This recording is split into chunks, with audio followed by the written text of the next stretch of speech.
நாளைக்கான வீடியோக்கான ஒரு ப்ரோமோ தாங்க வந்திருக்கு. ப்ரோமோ வந்து சூப்பராக இருந்துச்சு அப்படின்னு தாங்க சொல்லணும். அதாவது வீரா வந்து அந்த பெரியவர்கிட்ட வந்து பயங்கரமாக பிளான் போட்டு ஆட்டோவை வந்து வாங்கிட்டாங்க அப்படின்னு தாங்க சொல்லணும். அதெல்லாம் பார்க்குறப்போ நம்ம சேனலை மட்டும் மறக்காமல் லைக் அண்ட் சப்ஸ்கிரைப் மட்டும் பண்ணிடுங்க.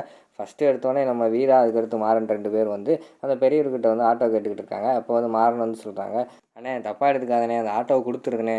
ஏன்னா அந்த ஆட்டோ வந்து உங்கள் அண்ணனோட ஆட்டோண்ணே, அவங்க அண்ணன் வந்து இறந்துட்டாரு. அந்த ஆட்டோவை வச்சு தான் இந்த பொண்ணு வந்து பொழப்பு ஓட்டிக்கிட்டு இருக்கு. ரொம்ப சென்டிமெண்ட்டான ஆட்டோண்ணே, அந்த ஆட்டோவை கொடுத்துருண்ணே அப்படிங்கிற மாதிரி வந்து நம்ம மாறன் வந்து சொல்கிற மாதிரி காட்டிக்கிட்டு இருக்காங்க. அப்போ வந்து அந்த பெரியவர் வந்து சொல்கிறாரு, தம்பி எனக்கும் சென்டிமெண்ட்டு தான் தம்பி, எடுத்த பொருளை வந்து திருப்பி யாருக்கிட்டையும் கொடுக்கறது கிடையாது, அது என்னோடய சென்டிமெண்ட்டு, அதனால் ஒன்றும் கிடையாது, கிளம்பு அப்படிங்கிற மாதிரி வந்து சொல்லிடுறாங்க. உடனே வந்து நம்ம வீரா வந்து அந்த இடத்துல கோவப்படுறாங்க, ஏய் ஆட்டோ கொடுறா, இப்போ கொடுக்க போறியா என்னடா அப்படிங்கிற மாதிரி சொல்லிட்டு அடிக்க போகிறாங்க. உடனே வந்து மாறன் வந்து பிடிச்சிடுறாங்க, ஏய் வீரா வா வா, எங்கே வந்து என்ன பேசிக்கிட்டு இருக்க, பேசாமல் இரு அப்படிங்கிற மாதிரி வந்து அவங்கள வந்து கொஞ்சம் சாந்தப்படுத்துகிறாங்க. உடனே அந்த பெரியவர் வந்து சொல்கிறாரு, தம்பி கூட்டு போயிருங்க, தேவையில்லாத சீனாக போகுது அப்படிங்கிற மாதிரி சொல்கிறாங்க. சரின்னு சொல்லிவிட்டு மாறன் வந்து நம்ம வீரா வந்து எப்படியோ கோவத்தை கட்டுப்படுத்தி கூப்பிட்டு வந்துடுறாங்க. வா, அவங்க இடத்துல வச்சுக்கிட்டு இப்படி எகிரிக்கிட்டு இருக்க, பார்த்துக்கோ, வா நம்ம வேறு ஏதாவது பிளான் பண்ணுவோம் அப்படின்னு சொல்லிட்டு யோசிச்சுக்கிட்டு இருக்காங்க. டக்குன்னு வீராவுக்கு வந்து ஒரு பிளான் தோணுது. அதாவது அந்த பெரியவர் இருக்கால, அவரோட பேத்தி ஒரு சின்ன குழந்தை இருக்குது, அந்த குழந்தைய கடத்திடுறாங்க.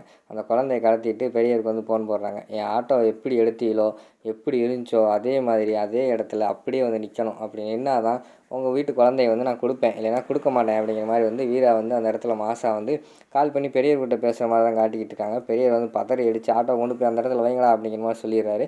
சரின்னு சொல்லிட்டு அவங்களோட அடியாட்கள்லாம் இருக்காங்கல்ல, அவங்கெல்லாம் சேர்ந்து அந்த ஆட்டோவை கொண்டு போய் அந்த எந்த இடத்துல எடுத்தாங்களோ அதே இடத்துல வச்சு அப்படியே வச்சுட்டு வந்துடுறாங்க.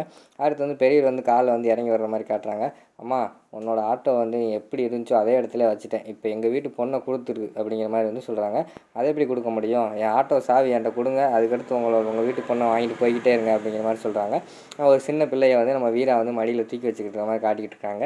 உடனே கையில் வந்து சாவியை கொடுத்துட்டு எங்கள் வீட்டு பொண்ணை கொடுங்க அப்படிங்கிற மாதிரி சொன்னோடனே சரின்னு சொல்லிட்டு அந்த பொண்ணை கொடுத்துட்றாங்க. அங்கிட்டு போய் பெரியவர் வந்து அடியால் அனுப்புகிறாரு, ஏய் நம்ம இடத்துக்கு வந்துட்டு நம்மளே சீண்டி பார்த்துட்டாடா, அவளை சும்மா விடக்கூடாது, அவளை அடித்து தும்சம் பண்ணுங்கடா அப்படிங்கிற மாதிரி வந்து அடியால் ஏவி விட்டுறாரு. அடியால் ஓடி வராங்க வீராவை அடிக்கிறதுக்கு.